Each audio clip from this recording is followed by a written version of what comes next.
नमस्कार। तो 2026 में अपने बजट के हिसाब से एक परफेक्ट स्मार्टफोन कैसे चुना जाए, आज के इस विश्लेषण में यही जानेंगे।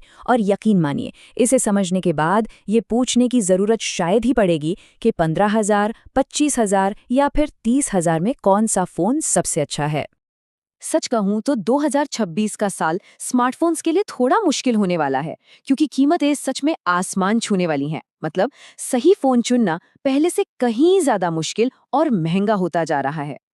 तो सवाल यही है कि इस पूरी उलझन के बीच अपने लिए एक best value for money phone आखिर खरीदा कैसे जाए। यह विश्लेषण इसी बड़े सवाल का जवाब देगा और हाँ, स्मार्टफोन ब्रांड्स के मार्केटिंग जाल से बचने में भी मदद करेगा। चलिए इसे थोड़ा गहराई से समझते हैं। तो सबसे पहले 2026 के स्मार्टफोन बाजार की जो नई हकीकत है, उसे समझना बहुत जरूरी है। कीमतें कैसे बदल रही हैं और इसका हम जैसे खरीदारों पर क्या असर पड़ रहा है, आइए देखते हैं। कीमतों में ना एक बहुत बड़ा बदलाव आया है। जो फोन पहले बजट कैटेगरी में आते थे, वो अब मिड रेंज वाले हो गए हैं, और जो मिड रेंज फोन थे, उनकी कीमत अब प्रीमियम जैसी हो गई है। तो हाँ, 2026 में फोन के लिए थोड़ा ज्यादा खर्च करने को तैयार रहना होगा। देखिए, स्मार्टफोन को मोटे तौर पर 3 हिस्सों में बांटा जा सकता है। एक होते हैं बजट फोन, जो रोजमर्रा के कामों के लिए हैं, जैसे यूट्यूब देखना या सोशल मीडिया चलाना।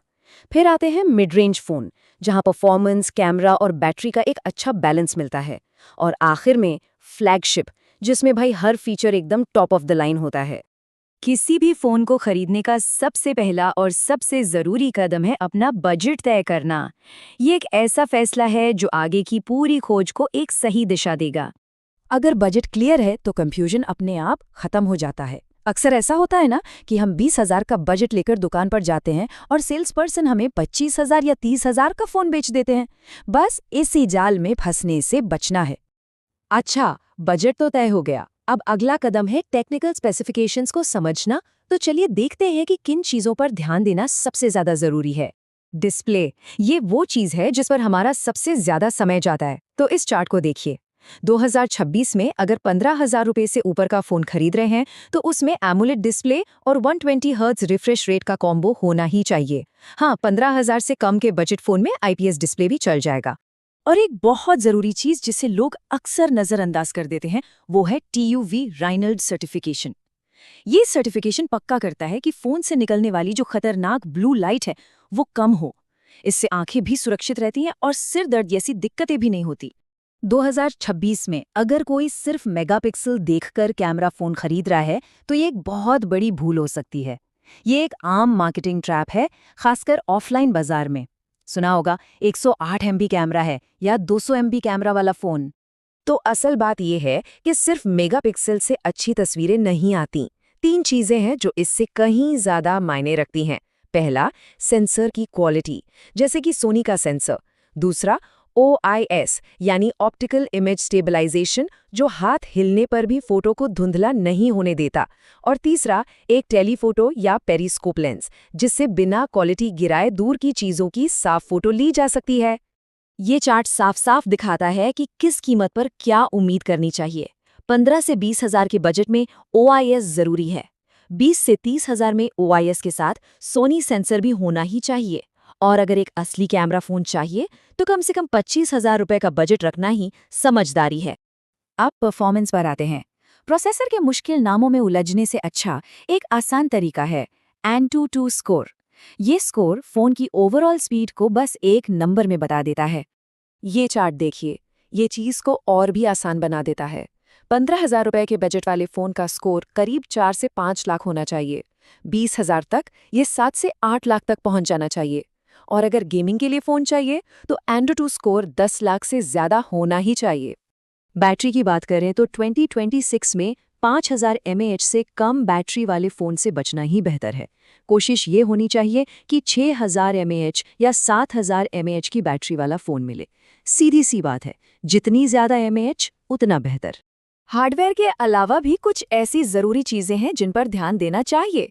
चलिए अब उन पहलुओं पर बात करते हैं जो अक्सर हमारी नज़रों से छूट जाते हैं, जैसे कि सॉफ्टवेयर एक्सपीरियंस कैसा है और ब्रांड कितना भरोसेमंद है। देखिए, एक स्मार्टफोन सिर्फ हार्डवेयर का डिब्बा नहीं है, ये हार्डवेयर और सॉफ्टवेयर का एक मिला-जुला एक्सपीरियंस है।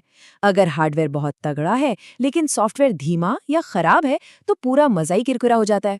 ये एक बहुत ही जरूरी बात है। 2026 में 20,000 रुपए से ज्यादा कीमत वाले किसी भी फोन में कम से कम 3 साल के मेजर ओएस अपडेट्स और 4 साल की सिक्योरिटी अपडेट्स मिलना ही चाहिए। ये अब एक स्टैंडर्ड है। तो अब जब हम सभी जरूरी स्पेसिफिकेशंस को समझ चुके हैं, तो आइए देखते हैं कि असली फोन के उदाहरणों के साथ इस जानकारी का इस्तेमाल कैसे किया जाए। बजट फोन के लिए इस स्कोर कार्ड को देखिए।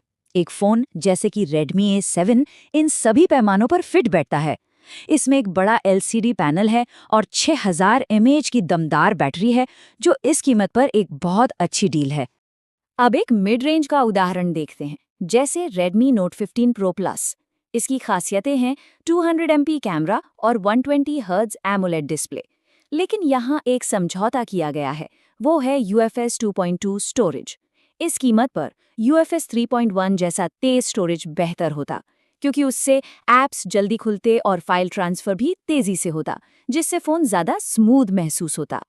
और आखिर में एक फ्लैगशिप फोन जैसे Redmi के 90 Pro Max। ये टॉप टियर की सभी ज़रूरतों को पूरा करता है। 2 मिलियन से ज़्यादा का Antutu स्कोर, एक एडवांस कैमरा सिस्टम, बहुत ही तेज़ UFS 4.1 स्टोरेज और 100W फास्ट चार्जिंग के साथ एक विशाल 7560 mAh बैटरी।